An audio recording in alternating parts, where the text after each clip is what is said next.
X தளத்தில் 3R எனப்படும் இனம், மதம் மற்றும் ஆட்சியாளர்கள் குறித்து நிந்தனைக்குரிய வகையில் பதிவிட்டதன் தொடர்பில் வாடிக்கையாளர் சேவை அதிகாரி ஒருவர் விசாரணைக்கு அழைக்கப்பட்டுள்ளார்.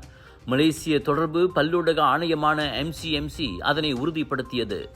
இன மத மோதல்களை உருவாக்குவதோடு பொது அமைதியை கெடுக்கும் வகையிலும் அவரின் பதிவு இருந்துள்ளது. இதையடுத்தே பிரிக்ஃபீல்ட்ஸ் போலீஸ் நிலையத்தில் அவரின் வாக்குமூலம் பதிவு செய்யப்பட்டது. தடயவியல் பரிசோதனைக்காக அவரின் விவேக கைபேசியும் சிம் அட்டையும் பறிமுதல் செய்யப்பட்டுள்ளன. 1998ஆம் ஆண்டு தொடர்பு பல்லூடக ஆணைய சட்டத்தின் கீழ் அவ்வாடவர் விசாரிக்கப்படுகிறார். குற்றம் நிரூபிக்கப்பட்டால் அதிகபட்சம் 5 லட்சம் ரிங்கிட் அபராதமும் 2 ஆண்டுகள் சிறை தண்டனையும் விதிக்கப்படலாம்.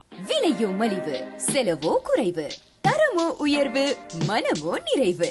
மக்களின் தேர்வு என்ரிகோஸ் முழு ஆடை சத்துள்ள பால்மாவு.